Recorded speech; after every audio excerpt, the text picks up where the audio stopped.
Last night I had a very interesting conversation with the godfather of day game, the greatest day gamer of all time, the first man to come up with novel ideas on how to overcome the dating problems of men and innovate.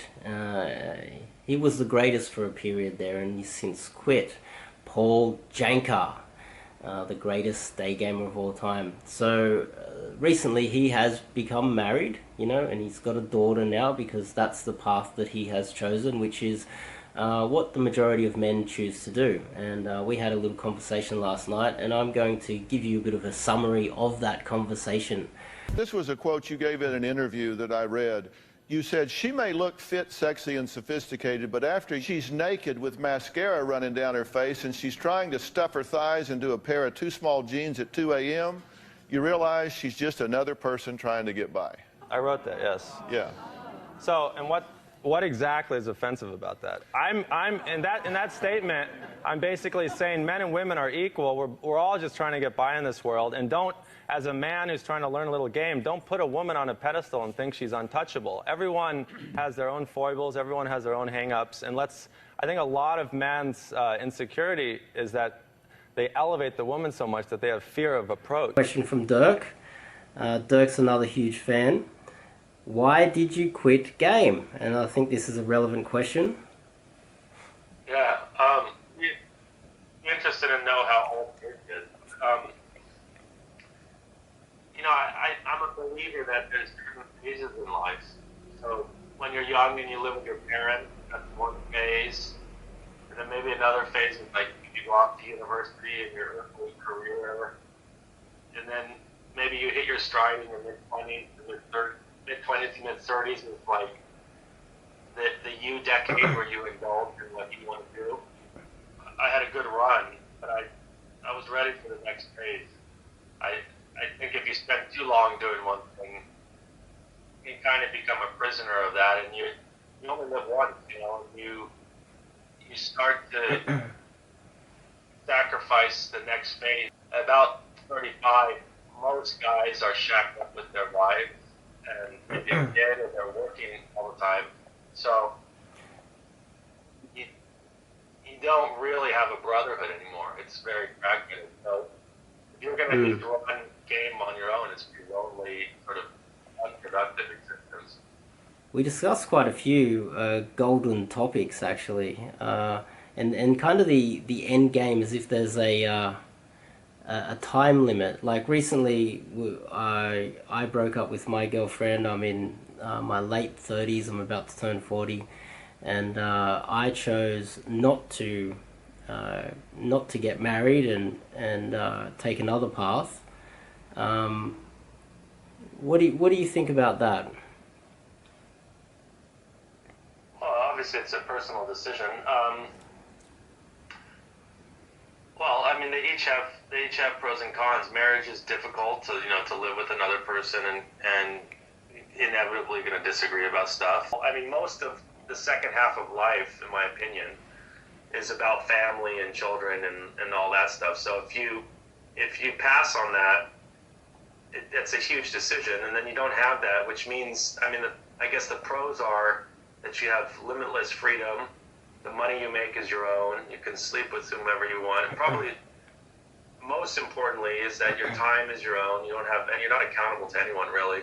Especially if you're independent, if you're like self-employed, if you work for yourself, then you don't even have a job to go to per se. You find yourself marrying the wrong girl, or you're not able to keep it together. That's, I mean, there's all kinds of negative things on both sides. You can have, many people have unhappy marriages. Even good marriages can be difficult. There's divorce, there's infidelity, and even imagine everything's good and you have a child born with a defect or something. That's like so heartbreaking. So, yeah, there's no guarantees in life. So, I don't know. I mean, I think some people are scared to make that leap, rightly so, and so they decide not to do it at all. They don't want to take that risk. I mean, it's all a personal choice, just like gambling, right? I mean, if you're conservative, you don't put money on the table at all. On the other hand, you'll never have the big payoff of like the $1 million win. So a lot of it's about personal risk profile. Like, and what's reinforced if you come from a broken home, and if the stories you believe are that people get divorced and women take half the money, then you're probably, a guy like that's not going to look favorably at marriage. On the other hand, yeah. If you really want children and you meet a girl who ticks most of the boxes in terms of what you want, then maybe it's worth the gamble to go forward. There's no guarantees. But, so it's a personal choice. And for me, I always wanted a family and children, so it was sort of, I never intended to be single for long. Also, towards the end of my single life, I could see that it was quite lonely. I mean, the problem with being single is you always have to drum up your own company. Like, if you travel, you've got to be on. You've got to, like, try to seduce the girl at the bar, and it's exhausting. Almost put on this facade as if you were heartless. But the thing is, when I'm speaking to you, and when I've seen some of your interviews, that's not who you are. So I can definitely see why you are the type of guy to get married too, You definitely... I felt like it might have been more of a defense mechanism, if anything, because I could see that facade, but then I speak to you and I see you've got a daughter, and you want to settle down, and that goes against that, that dark triad, which a lot of the pickup artists are often accused of. But you're definitely not one of those guys, and I guess maybe that was more of a defense mechanism. What do you think about that? That you put up that shield. I mean, I also think people can change. I'm in a very different. I mean, a lot of the. I don't know. I mean, I look favorably on that period of my life because it was exciting. So, although if I had stayed in it much longer, I probably was starting to exhibit sort of damaged qualities, if you want to put it that way. But so I think I've done a lot of healing in my life, and I'm much more open. And when I started that in New York, and the time and place, I mean, New York's a pretty hard city, and it's very anonymous and very transactional. I think living in that environment and pushing myself into those transactional arrangements like all the time, it definitely it's kind of like a soldier at war. It turned me into a certain type of person. So I don't know if it was a facade. I mean, I think I was really like that. I was really had those beliefs, and I felt that way. Yes. I knew if you had asked me, I probably said I would outgrow it. It was like a period. And I was playing the game. I didn't think that I would be like that when I was 70 or 60. So, but it was appropriate. I mean, if you want to do battle of the sexes, I mean, that type of dating, day game, and like trying to sleep with a lot of women is pretty intense. So, because you're constantly auditioning, and I mean, nothing's relaxed about it. You have to constantly control the situation and present your best side and choreograph it. It's a lot of work.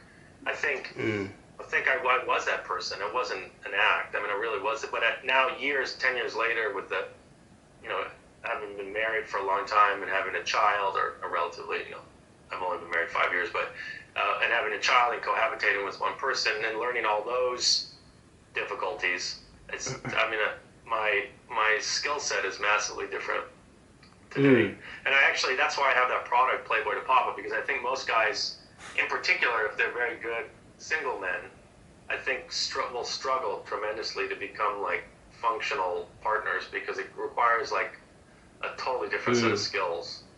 Because when you're single, you can just drop a girl if she's not cooperative, or like if it's either your way or the highway. I mean, especially if you're in a target-rich environment like New York City.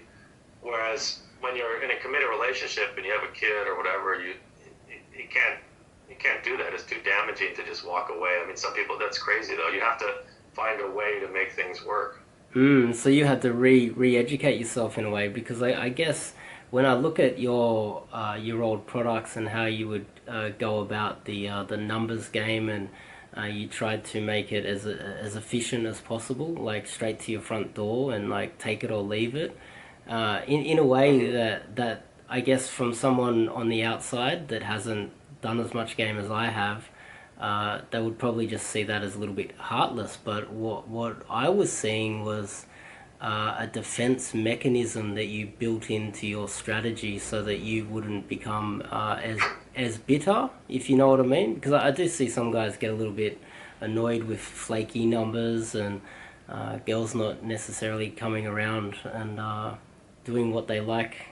And so a lot of your game, it seemed like it was more of a it was protective of your own mental health too. Like you're going to war, as you put it, and I guess Yeah, also, I agree with that. and also it would have been difficult for you to evolve. Like even myself, like as we discussed before, my ex girlfriend.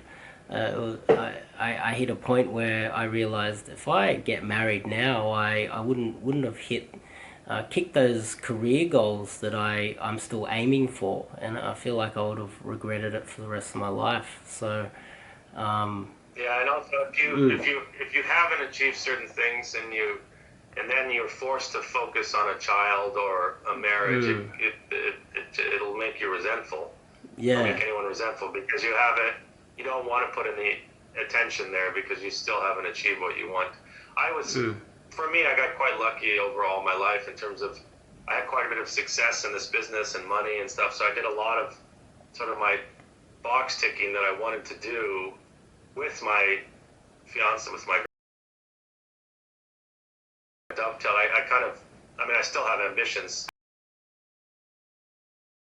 I had a big win, and then I was able to kind of say, okay, well, I don't mind sort of downshifting a while and focusing.